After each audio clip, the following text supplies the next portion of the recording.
What's going on, ladies and gentlemen? This is Chris Merriman, your host with New York City Meets Bama with Katerina. Will you tell everybody what we did last week? Oh, we went to Vegas. That was really fun. Meet some old friends. We actually went in for a mastermind, and Vegas doesn't sleep at nighttime, so mastermind was all day, and we stayed up all night, and I think you got to recover on Monday. I was just going to say, I catched up on my sleep for sure. More than I wanted to, but it was my fault. I didn't set an alarm, so.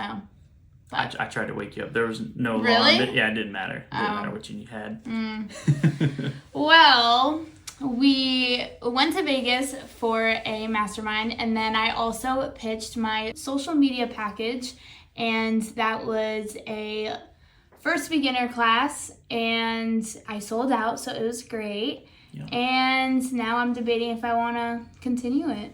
Have it launch again. I know I have other things in the wrap, so you guys will hear from me some more of that. But yeah.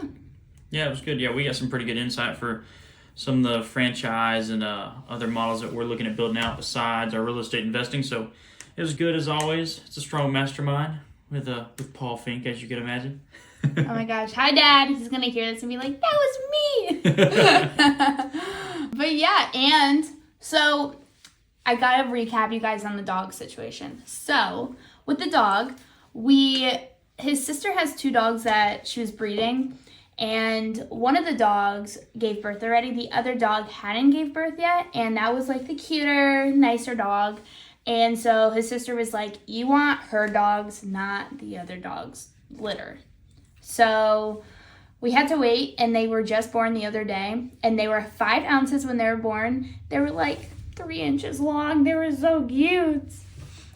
They were so stinking cute. And so now we're excited. So we're supposed to get her around the last day in October. So Halloween. Spooky. Yeah. We got a lot of traveling plans in October. That'll be some fun releases that we do. So we're excited about all that. But you won't get to see it until it's time. So we'll hold it in. But you ready to get this thing rocking? Yeah. I mean, it's just going to be Chris and I today, so you're welcome. But it is going to be Chris and I am going to be interviewing Christopher because he's an interesting person. Not a lot of people know that, but when he talks, and he is full of lots of information. Right, Chris? Yes. So let's get into it. I would like you to share with everyone. Can you share your journey from leaving the corporate world and beginning a successful real estate investing business?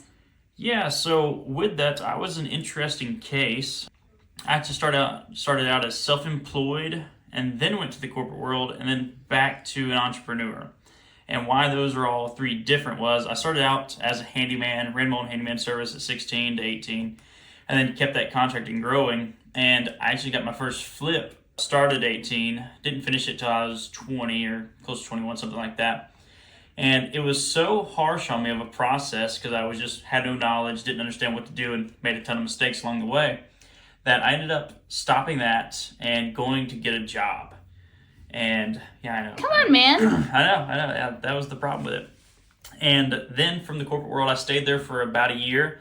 In that process, I learned that the job was way worse. So I just gotten through so much trauma or whatever I couldn't handle as a self-employed individual that the corporate world made better sense. And for the first 60 or 90 days of the job, I really enjoyed it. I was happy to have a steady income. Really? All my stresses were gone. Yeah, it was nice for a minute because of what I was like, the reason why I came to the job. I was okay with it at that point. But soon after, it started to weigh on me, started to feel that rut that I was stuck. Everybody's mindset was different, and it was just started to weigh on me where I was ready to get out of there. And so I started to work that way, and yeah, it was a hard battle to leave the job. Even though I'd only been there for less than a year, the process to become an entrepreneur again and accept that stress that I felt because I didn't know how to handle it or what my emotions would do was brutal. And finally, after 12 months, I actually started to utilize my W-2 job to buy some properties. And once my banker cut me off, I decided to go full-fledged into it, full force. And it was something that I still don't regret. There's no way I could ever go back to having a W-2 or a day job again. it's just not possible. Once you felt this kind of freedom and you understand how to regulate your own emotions and how to deal with this process, because it's just a process like everything else. It's something that no one can take away from you, and that there's no way that I would take it away from myself. So let's back up a little bit. What do you mean by your banker cut you off? Yeah, so because I had the W-2 job, I realized, hey, I can utilize this to buy investment properties. Right. And I'd gotten 5 or 6 with him. I think it was the 6th one that he was cutting me off on. You can get that many? Yeah. So we would utilize something called the BRRRR strategy, which is buy, renovate, rent, refinance, repeat. And to do so, we'd lock up properties. I'd already learned about private money while I was at my day job, and you have so much opportunity while you're at a W-2 job for people who are retiring and leaving the force and have retirement accounts set up, that once you learn how to have these harder conversations, or they feel hard at first, but they're not, you can really utilize that. But anyways, we would buy them with private money, renovate them, and then we'd go in for an appraisal, rent them, refinance them. And because of that, we were creating equity, right? We were doing repairs to them, and then we'd walk away from the closing table with $10,000 to $40,000 of money refinanced that we could then use on the down payment of the next property and the next property. And I did that for 6 properties until my banker told me no more. And at the time, I was uneducated. I didn't know where else to go, because I could have just started swapping to other local banks and things like that. Didn't utilize it, and I was so ready to leave my job. Actually quit 2 weeks before our final closing was over with, and just prayed that the banker didn't find out, because I was not waiting any longer. Yeah, it was fun stuff. So what's the difference between having the job and working for yourself, that you actually felt the difference, and what really caused you to move back to being an entrepreneur? Oh my gosh, I felt so closed off. Like the world was no longer at my fingertips anymore. Couldn't go do or anything that I pleased or wanted, and I couldn't strive to get it either, right? I was locked in. I was making $25 an hour, and that's what I was going to do. There was no upside. I couldn't plan for being 65 or 70 and having a retirement account finally. That just wasn't my game. And the benefit of, as soon as I quit, the relief I had of me that the world was opened up, is like a cage got taken off of me, And whenever that cage came off of me, I realized that there's just no way to put myself in that situation again, because I would rather, at that time I was thinking I'd rather be broke than be back in the cage. And that drove me to where I am now, where we've got money, we've got access to everything, and the world's still at my fingertips. We can still keep growing as fast as we want to. No one's putting a limit on us at this point. That's really what feeds me, what drives me to keep going, is that I know that I can have exactly what I work for, and I can keep striving till I get it. Yeah. So, what were your initial challenges you faced when you started your venture in real estate, and how did you overcome it? So the first time I started, pre the W-2 job, it was, I had all the challenges, like whether it was time, money, knowledge, all of it. Like I didn't have credit, didn't have, I guess I did have time, except for I was having to work 90 to 120 hours a week inside my handyman jobs to make any money at it, because I was underbidding everything. So that was struggling. And money, obviously, that was getting either spent to the rehab or spent hiring employees and getting tools and things for the new started business that we had. And knowledge, I had nothing except for just drive. All I had was drive, no knowledge. But that really ties into what I've learned now. That's really the only 3 pieces that you need to start a business, is understanding where you lack at and what you need. Because there's 3 pieces, right? Time, money, and knowledge. And if you have the time, and then someone else has the knowledge and money, then you can function, right? You can move forward with that. That's whenever you'd bring in a partner. Or if you have the knowledge and time and someone else has the money, great. That's the 3 pieces that you need, right? But you got to be able to fill those 3 in some way, or everything drags out. That's why a flip that could take me, a month and a half now took 2 years, because I was lacking all these pieces that were necessary to move forward. But through the process, I gained a lot of knowledge. So with the time that I used, I gained a lot of knowledge. And the money we suffered with for a year and a half, actually it was about a year. And then I finally got my first private lender. That was one of those pieces of knowledge that I picked up along the way. And we utilized his money to finally finish the project, or it would have took me 6 years to finish the house, because we were just running on fumes all the time. And that was sort of our first leap into the business, was figuring out those 3 pillars, and that's how to build it. I just went through so much during that 2-year time frame that I was like, this is not for me. Obviously, I'm not cut out or qualified to do this. Let's go get a job, which obviously was a mistake, but yeah. Oh, well, you had to learn somehow, Christopher. Ugh. As someone who manages multiple deals every month, as I know, he is constantly on the phone.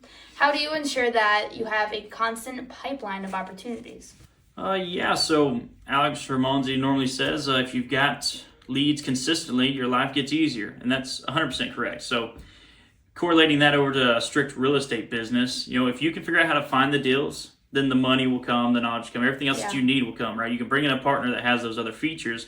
So if you only had one piece of the puzzle to go after, I would go for getting leads, right? The time portion that it needs to get the leads. And you'll have the knowledge come in and have the money. And then after those two come in, you'll eventually have all three pillars that you need down the road. But that's the most valuable because it's always something that will be of need no matter what. If money gets cheaper, it doesn't affect that. If you have the lead, you can still get access to it, right?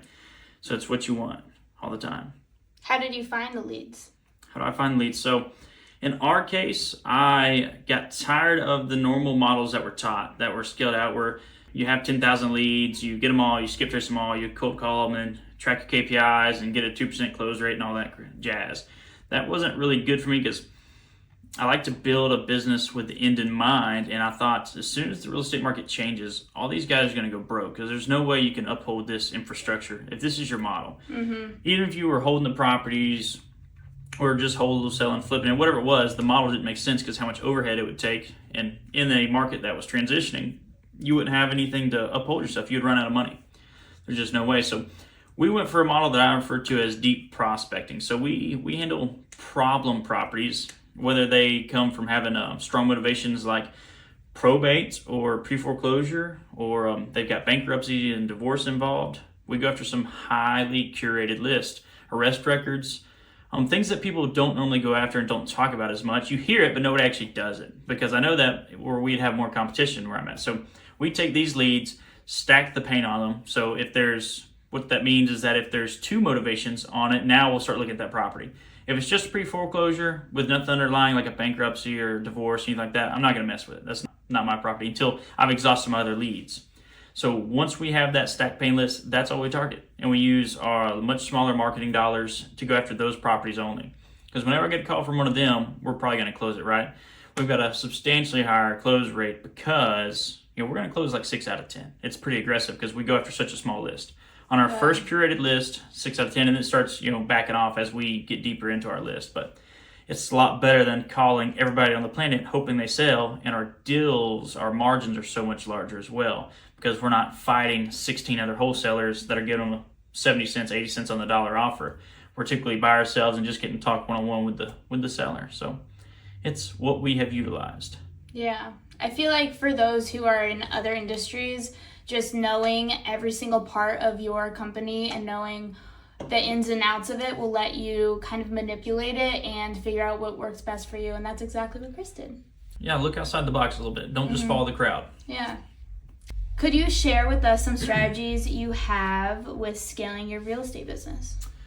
Some of the strategies that we have scaling our real estate business.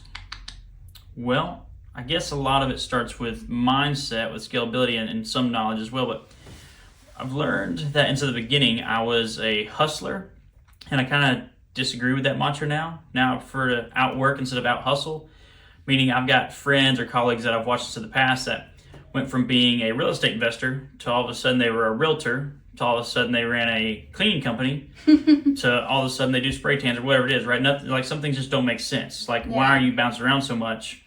And nobody chose to niche down. Whereas I realized, hey, I didn't like the model that a lot of people were following. They had no direct audience or avatar. So I went to breaking down what we did to create a niched avatar. And that's what I would suggest for anybody, that instead of trying to be good at everything and attacking it like a shotgun, let's just get a laser-in approach. Once you've tested out everything and know what's available to you, niche it down. Identify what is going to work for you, where you can get consistent leads, and what you want to be an expert in, because you'll typically be at the top of your area if you niche down in something aggressive enough. And I prefer that over fighting the crowd. It's just it's not necessary to go through that headache and hustle. That's kind of the same with a lot of industries, especially social media. Like everyone says niche down, and that's how you're going to find your people and create a community, and that's exactly what you did. Yeah, it's hard for people because going after new ideas gives you like an emotional high. Like these guys, these marketers out here will go like, oh, they'll teach you how to wholesaling houses. Okay, guys, wholesaling houses isn't working no more. Now we're doing astro flipping or whatever it is, right? It's all the same process. But because they use a new trigger word that you haven't heard of, it gives you an emotional high to go buy. And that's what their goal is, and that's what most people do, though. And they need to recognize that whenever you're living through this process that, hey, you can't just chase all the sparkles, right? You can't go after all that stuff all the time. Learn what you have, niche down, just do the work, move forward. Yeah. What advice would you give someone that is debating on going into real estate but currently has a corporate job? Oh, that beautiful W-2 job. So if you were stuck there, run. No, I'm kidding. Take your time, analyze for a second, and know that your W-2 job, if you're specifically going into real estate, you have some access with it. The same way I was utilizing it to buy investment properties, you can too at a much higher scale. I only knew to go to my one banker. I was a kid. He finally said yes. I'd already applied to a few banks that had turned me down. And wait, how old were you? I was still 21, 22, something like that. You were a baby. Yeah. So we went through that process, and you can also utilize an FHA loan if you haven't for the past year or two. You'd have to ask a mortgage broker, but to buy up to a 4-unit property as your primary residence. So you can get a multifamily residence as well as several investment properties if you utilize your W-2 job while you're there. So it will help stabilize your income for the transition before you even leave. So be aware, utilize it. Don't just run out. Well, you can just run out and quit. I wouldn't be against it, but it does have some benefits that you can't utilize outside. The problem with that is don't let it hold you back. Don't train yourself that, oh my gosh, I need this W-2 job for my health insurance or my retirement plan or to buy the rental properties, right? There's other ways. There's DSCR loans. There's friends. There's investors. There's a lot of other programs and options. So as long as you don't let it narrow or limit your belief system and how you think about that W-2 job and let it anchor you to be stuck there, then it can be a very useful tool while you're transitioning over. So can you give us some mindset shifts that will help people transition from employee to self-employed to a business owner? Self-employed to a business owner. Yes, so a book that I read was called The E-Myth, and that's a pretty powerful lesson for me. It's called the what? Chris, can't lie. Did you actually read it? I read most of it. Okay, so I'm a D personality type. Literally last night, Chris was like, oh, I have all these books. I haven't read any of them. And I'm like, he says, I read this whole book. Okay. I'm bad about skimming through books. So if I see the highlights and get what I need, then I'm going to move forward on it. So I'm a D personality type. Once I know what to do, I'm going to take action. I'm results driven. For those that haven't heard our second episode with Paul Finck about the DISC personality test, why don't you give our audience a brief description of what the DISC personality test is? Yeah, so it's something that everybody should analyze because it's a simpler way to identify personality types because it's only got 4 quadrants.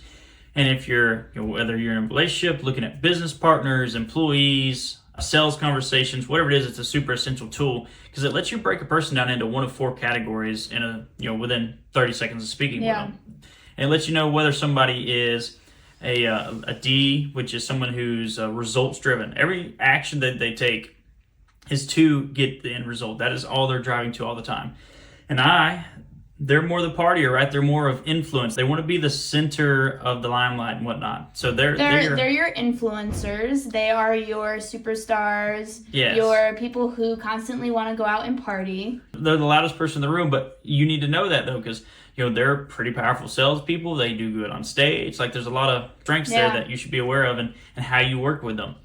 And you have S as well, which is like your caretakers, your people who you want on your team because they'll cater to your needs and they think of others' emotions first, right? They'll cater to your customers. Exactly. So customer relations is really important for that. Yes. Then you've got C. The C is the analytical, the guy who's going to keep your numbers safe, right? He's typically like an accountant or something like that. He's watching the spreadsheets. He's very to the T on it. Quiet. They come out of nowhere.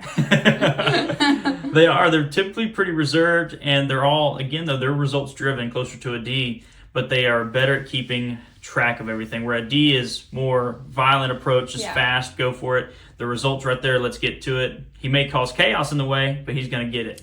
If you haven't noticed, Chris is a D, and I am an I, so we're a perfect match. Yes, we are. We work well together.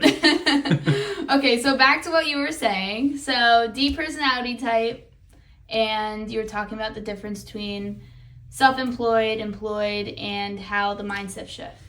Yeah, so there are going to be huge Set shifts throughout this journey. So I think I just went back to my first house again. It was rough. Chris has these moments where he's literally talking and then he just won't talk and stare into space. And it's because he's having full-on conversations in his head with someone else. Yeah, I'm living through the process, right? It's something I do a lot. I go into a third-person view of the world. That's so creepy. I'm just saying, sometimes you got to stand back and analyze what's going on around you for a second. But so with the mindset shifts that you're going to have, you need to be aware that there's going to be some external changes as well, right? You're going to have that steady income that you've been adapt to. That's then going to go away, and you have to learn how to feel some faith and trust in yourself, right? A lot of people think once I get to this number per month or dollar amount or whatever it is, because that's what we're all trained by, all these gurus and stuff, that, okay, then you're safe, then you're secure. But the reality is if you're still growing, you're still probably going to spend a large chunk of money, and you're always going to feel like it's unsafe because things can change in the market. The only thing that'll make you feel truly safe is having trust in yourself that, hey, whenever things change, I'll change. No big deal. So it'll be 30 days that, it'll be a little rough for a minute, but we'll already be into the transition. It'll be good to go. So whether your piggy bank can be up, down, doesn't matter, right? Your credit score can be up, down, doesn't matter. As long as you are the anchor of your own personal beliefs and how the world works around you, and you can lean on yourself, then you're going to be in good shape, right? That's a huge piece of it to understand. And living with an infinite mindset and not a finite, meaning if everybody's like, oh, once I get to this number, well, this dollar amount making, then that's a very finite mindset. But if it's infinite, saying, hey, I just want to be the best business owner I can be, and I'm going to keep going for this, it keeps you steady rocking where you're not always barely fighting that finite, example. So yeah, that's a really good way to put it.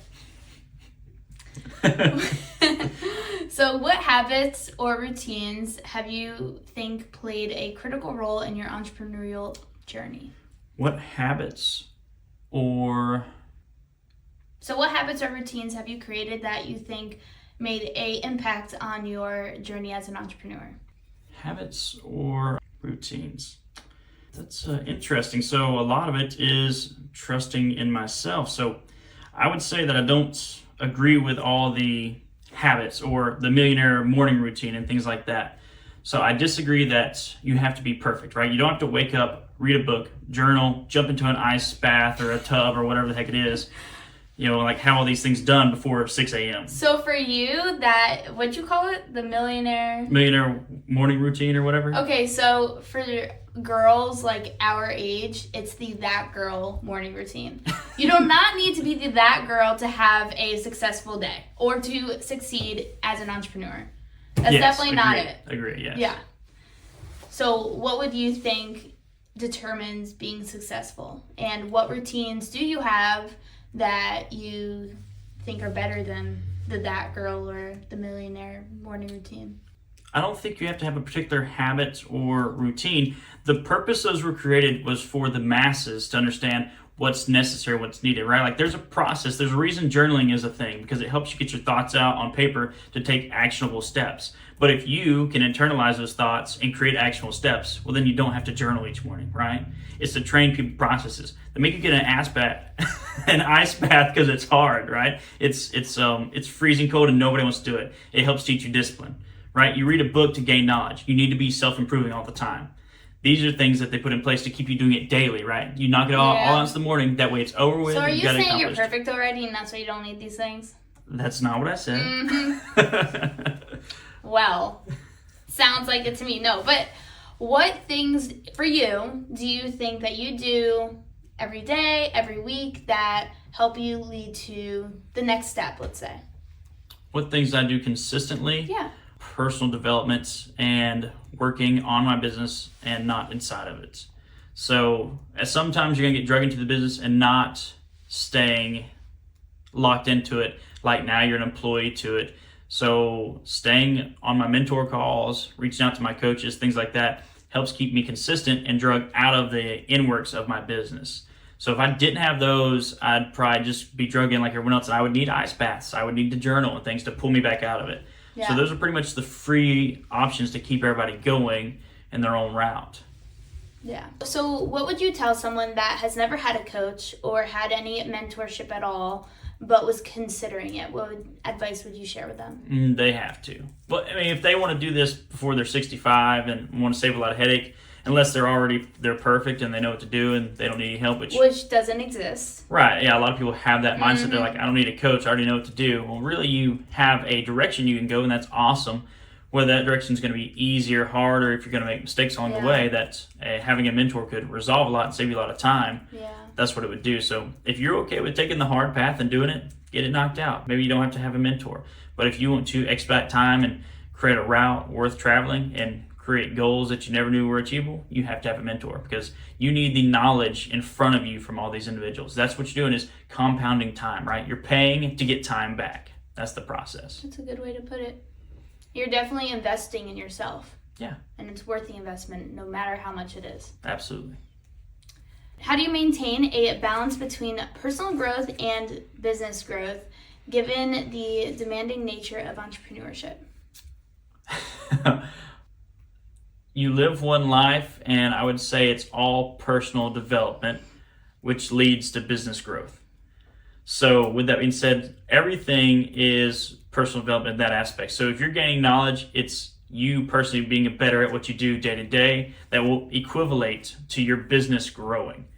So that's how I balance the two, is knowing that every time I spend money on a mentorship, that's my personal growth, and my business will grow as effect of it. Even if my business doesn't numerically grow, meaning we don't create any more income or revenue, I now have learned enough to know which route to take now. Right. So if I didn't learn what I needed to propel forward, I know what to stay away from and how to keep moving forward.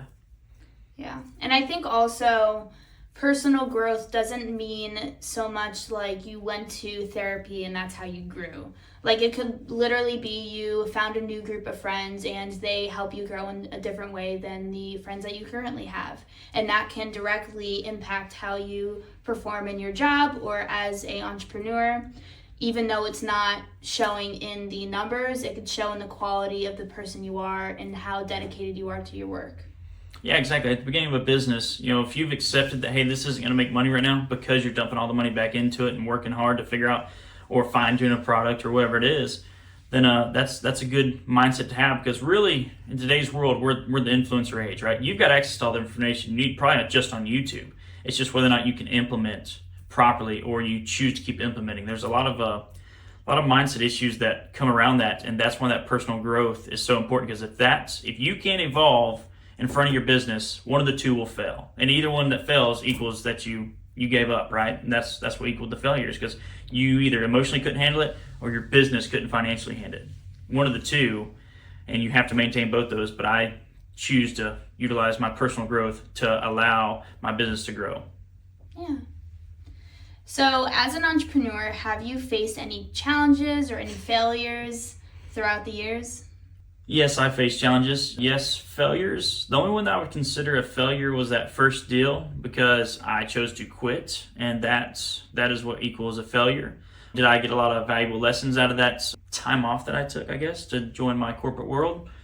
Yes, I did. Yeah, that's why I could never go back. It was a good learning experience, because I realized this is definitely the better route. And now that I know how to systematize and scale my current lifestyle, my business, there's no way anybody can take it away from me. Yeah. Like there may be ups and downs, but it's never going to be taken away. And it's knowledge. They can't take your knowledge away from you. Even if they took everything that you have in your business right now, you always have the knowledge you can always rebuild. Yeah, that's why all the millionaires say that. If you took it all away, I'd rebuild it in a year, because now it took you all that time to build the knowledge base, and now you can rebuild it. That's the same concept of having a mentor, right? It took you, instead of 3 years to learn this process, you hired one guy for 3 months. He taught you everything, and now you could do it again because you just compressed time. And so challenges was a challenge is not even it's not even a bother to anymore. What used to stress me out, or I think, oh my God. Talking? Yes, like talking. Like I used to nearly be a mute, so I didn't talk in school. You wouldn't get me on a microphone, definitely wouldn't get me on a stage, right? So it took me some time to get used to, right? So those stressors that you feel are challenges that you're having, they're very minute. You just need to be able to look at the world and think, hey, if I zoomed out on the world, it would be really little. Well, that's the same thing with your problems, right? That's why Kat talks about me zoning out and I'm sitting there staring off into space because I'm looking at because I probably had a moment where I was like, man, I'm feeling some tension. And then if you just zoom out to a third person view. Is that really what you do? Yeah, it's you really. You think of us in our little rooms, like as little dolls? Like literally just zoom out and be like, okay, what's my big picture, right? Will this matter whenever I'm 60 years old? Will it matter in 2 years? No, it doesn't freaking matter. Let's just move through it then. It's not a problem anymore. Because you think like, oh my God, it's a problem today because your urgency mindset's having issues. Well, then just zoom out, think about it like, no, okay, then just work through it step by step because it's not really a problem. It's just a thing going on today before you watch the ball game. Like how I tell you to take off your shoes? Yes. In the house? So much stress comes from that. I just zoom out and think, it's okay. She's going to be a great mama. Jeez. Yeah, I will. Oh, okay, that's funny. How has networking and mentorship influenced the entrepreneur that you are today? Obviously, mentorship has played a massive role. I've spent hundreds of thousands of dollars in education. It's a huge part of why I can move faster than other people. It's the primary reason. Even at first, a lot of the information I was getting from the mentors, I could literally get for free on YouTube. But because I'd hired a mentor and spent some financials on it, I expelled either bought stuff on credit cards, whatever it took for me to get these programs, that it forced me to implement, which forced me to learn all the smaller nuances so I could repeat it over and over again. Whereas somebody who watched on YouTube, they're like, oh, I could do that, but they never will, right? That's why they didn't take any action. So it put me in a position to definitely take action, and I'm pretty proud of what I got accomplished with that. And networking, which I was immune, so it took me a while to get to where I'd communicate and start going to these rooms, but traveling and getting out of your own area was a huge piece for me that boosted my lifestyle, boosted who I was, how much I learned, how quickly, so fast, because once you learn that you have access to more than what's just around you, right? Because I came from a city or a town that had like 700 people in it. So if I would have stayed there and stayed in that little bubble, I could only scale so far. Even if I was the top dog inside that area, I was still a small fish. Once I went to the big pond, got to the ocean, went to New York City to meet partners and friends and girlfriends and whatever it is. It was a powerful, life-changing moment for me that I would say you have to go to these events that are outside your area. You have to learn how to, you can drive like I did for the first year, but flying is much simpler, so. Yeah, but don't be like him and buy the most expensive flight on Google. I didn't know. I thought flights were just really expensive. I was like, it's $2,000 to go anywhere, which is not the case. No. The most we spend now is $700 if we book it the day before. Yeah, that's much better, yeah. So yeah, expand your horizons, and it's a huge piece. Network. Learn how to save phone numbers in a way that you can remember them. If you went to an event, save that person's name, what they did, where they're from, and the event that you were at, because you'll want to roll back to these at some point whether you're raising capital, whether you just need information, like that guy knows the answer, and all you think was a face, good God, save the event. Yeah. So yeah. So what essential qualities would you say a successful entrepreneur should have? I don't know if it's a quality, right? Like anybody can, I think it's again mindset and adaptations to your surroundings. So adapt or die. Like I don't know if you consider that a quality, but it's a mindset that you can have that gives you attributes to utilize. So if you can learn that, adapt or die, which you don't have to physically die or anything, but learn that whenever markets change, hey, you can lean on yourself. It's just time to adapt, guys. We're going to change a little bit. The market's declining, so we need to target this type of lead only, and our money sources are running low, so let's go after this instead, or utilize this, or venture this way. So be comfortable with change, and you can move with the times, right? So it's something that coincides, something I've always said or got taught at the beginning, because most people never start. They'll watch the YouTube videos, they'll go to the mentorship, they'll go to the boot camp, whatever it is, and they don't start if somebody's not pushing them. Yeah. And so that came with me coming up with the little phrase of, fuck perfection. You can't be perfect up front. If I was to sit around and try to analyze all these leads and get everything dialed in just perfect, I would have never started, right? Just take one leap at a time, one step at a time, screw up a little bit, because, what do you have to lose, really? Like, in the grand scheme of things, there's not that much that you have access to yet, because you're going to build so much more. Even if you lost a portfolio of 5 houses, like, hold on to your girlfriend from New York City. That's a hard one to get back. But other than that, Aw, Chris. Okay, can you share with us some insights on how to build and lead a team? Yes, so I can share some insights. I can't speak on scaling a 7-figure team just because I haven't done it yet, so that's not where I'd be the expert in speaking about, but I can tell you how to start a team. The same way we're talking about DISC, you need to learn yourself, who you are as a person, how you interact with others. That way you can create a team that serves and helps you build a business, right? If everybody's the exact same as you, then it's probably going to end up in a lot of fights and harsh discussions all the time, and you may not get served the way you want to, right? So imagine if we were both D's. Oh gosh, it'd be rough. I mean, like, I'm kind of a D sometimes, and it gets tense. Yeah, we both want to get things done, which, it can serve you. You just need to be aware of who you are. That way, when you zoom out and take that third-person view, you realize, hey, this is why we're having this interaction like this, because we're both a very similar mindset, and we're conflicting right now, right? Or whether you're not the same mindset, why is the person who's an S is acting this way? Because we're about to possibly hurt someone's feelings, right? They don't want to move forward with that. I should just take over and do it, or they shouldn't be in that position. Things of that nature. So know how you interact with people from an emotional stance, personality-wise, things of that nature, and study that to be able to make accurate hires for your business. I make everybody that comes in the business, I made my girlfriend take the DISC test before we got together, right? Like, it's that essential for communication. I would like to also add, he didn't know about it until he met my family and my father, so... You still had to take it. There was rules. Honey, I already took it before I met you. I already knew what you were before I even knew you. Pretty big deal then, huh? Yeah. And with the business side of it, though, make sure your mission statements and values line up, and make sure you actually establish those. Yeah. I used to see those inside big corporate buildings, like whatever they'd have, on their, I was like, whatever, it's just, foo-foo, fuddy-dud stuff that they have on their walls to make everybody feel good. And really, it's not the case, right? Your mission statement should be the goal that everybody's out to achieve for their client or whoever your avatar is or however the business functions. And your values should be strong enough and consistent enough that whenever somebody does something wrong, you should be able to point at that board. Yeah. Whenever they read them off, they should know their mistake. You should be able to, before someone's about to be let go, you can point at the board and say, why were your actions wrong? And they don't coincide and match up to the business. So if you just did those 3 things, you've got a stronger start than most people. Because most people just hire whoever's convenient around them that said, I want to work, or I think I can do that, or whatever it is. Yeah. If they don't know anything, you get the right characters that you can work with in the game, then you can train them once you learn how to train. And when you know that they align with your values and your missions, you know that you guys are on the same page and that you will both work as hard towards the same goal. Yeah. So there won't be any issues with not feeling like they're on your side. Yeah, those are 3 things I wish I could read to, because I had a lot of hires and fires, and sometimes I thought it was their fault, it was my fault. I would always say it's my fault because I'm the one that's going to take responsibility for it, but it was my lack of knowledge and knowing how to put the right players around me. And that's where I would do it all over again, is have those mission statements in place, values, and analyze my perspective, employees, partners, things of that nature. Yeah. Yeah, that's it.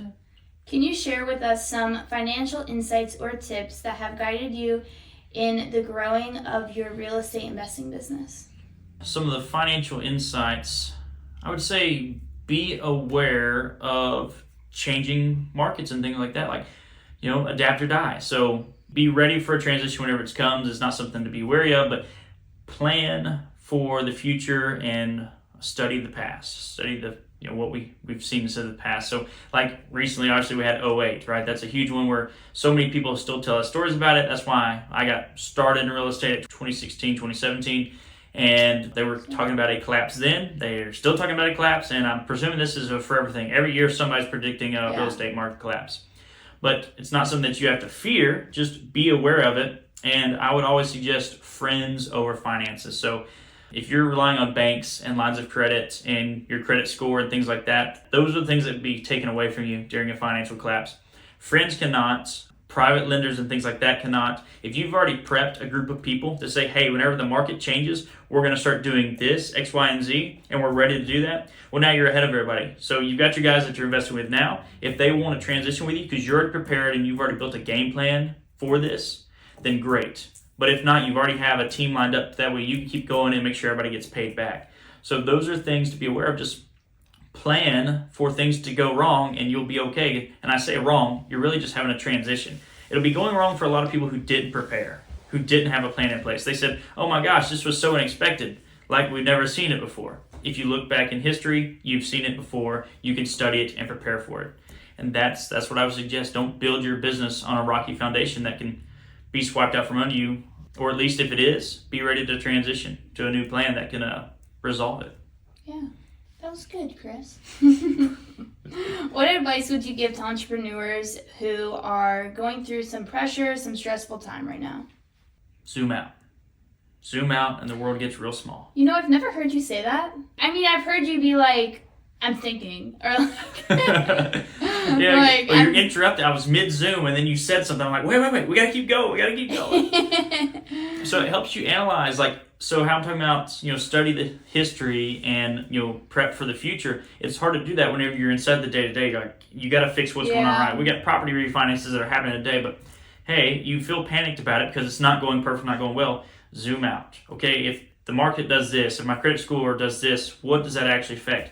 Okay, well, now that we're zoomed out, there's got to be a way to fix it. Okay, so if that happens, we'll get a private lender to do this, or we'll make a connection where we need to. We'll sell the property, whatever it is in your industry that you need to make happen. Or at some point, you may be like Alex Ramonzi and just decide, hey, it's time for me to shut down all my gyms, sell everything, or quit his corporate job that he had, and go be a personal trainer at $14 an hour. Like, that becomes, and he did that? Yeah, he had a big corporate job, and he's quit all that to be a personal trainer at $14 an hour to start what he actually wanted to do. It's a pretty neat story, but that's only the way he did that is if he has the ability to zoom out. Like, he can look at his life and see the past, see the future, and say, hey, this makes enough sense for me to go for. And that's the biggest thing. If you're having a lot of stress, it's because you're caught up in the day-to-day. Back up. Whether you're just doing it internally, back up off the problem, analyze it, and see where the outcomes can go, and pick the one you want. Yeah, you love him. All right, last question.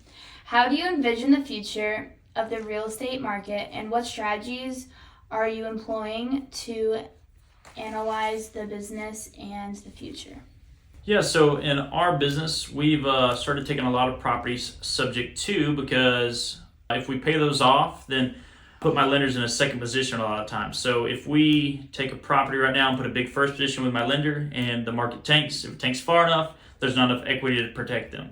So if I take these subject to loans that are already in place at low interest rates, and what that means is someone else got a mortgage at a 2 or 3% interest rate, and I'm just taking it over and paying the payment. So where today's payment would be $1,600, my payment's going to be, $1,000.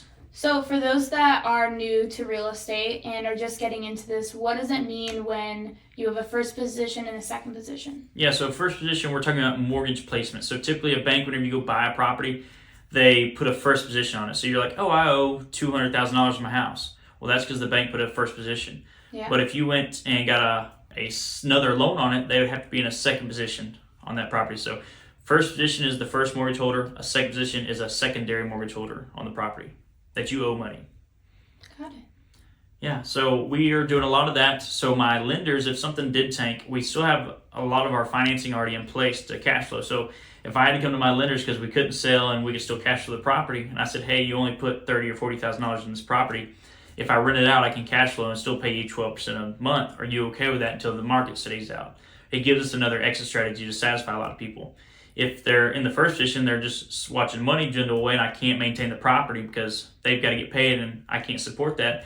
I've either got to sell it for whatever loss is going to be, give them a deed in lieu, so it's highly impactful. But if you review history, like we talked about, and figure out exit strategies like this, that's what we go for. Like, obviously, whenever houses start foreclosing, which is typically what happens of a collapse like that or any type of infrastructure failure in real estate, then you should know how to do short sales, because obviously that's going to be a part of the process. You want to be able to short mortgage companies and say, hey, the market has tanked, these properties don't have equity, you're trying to sell them or your client is, and I would like to buy them, but we need it at a discount.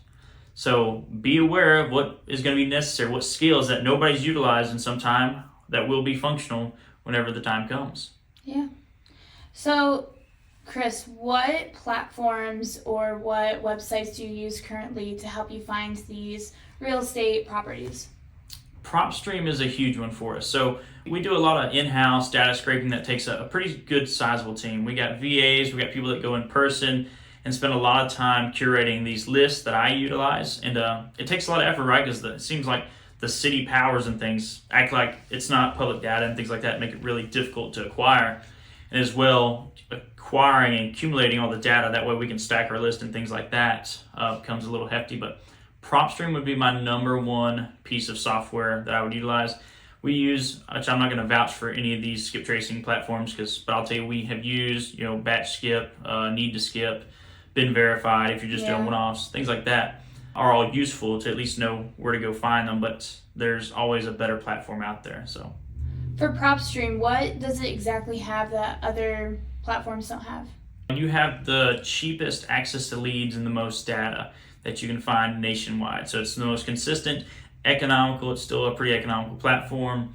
You can get 10,000 leads free from them. They have skip tracing now built in. I think they may have mailing and other things. They actually have a list stacking ability inside of PropStream now as well. So any of these motivations that PropStream can see, they can do the stacking for us. It's a pretty integrated platform. It's not what we utilize for like a CRM or something like that. We've actually got an in-house CRM that we built for our process. So we stick with that, but PropStream's a day-to-day, every single day for analyzing properties as needed. So PropStream is actually the sponsor of this video. If you want a link, it is in the bio, and you will have a discount from our code, so make sure you go into the show notes to be able to get that code. And like Chris said, it is definitely worth investing in. You pay monthly, and that is literally what he uses every single day. So check it out. And would you like to close us out, Christopher? Sounds good. I had no idea she was about to do that, so that's amazing. But that's so worth it. If you don't have PropStream, it's a massive benefit. At least try, if they got a free trial or whatever, go for that, because it's you're probably not going to go back if you learn how to search the properties. Yeah. We are going to close out today. I hope you learned something. I hope I gave you some legs to stand on. Maybe you're thinking about just quitting your corporate job. If you're signing that notice right now, go buy some real estate first while you still got it.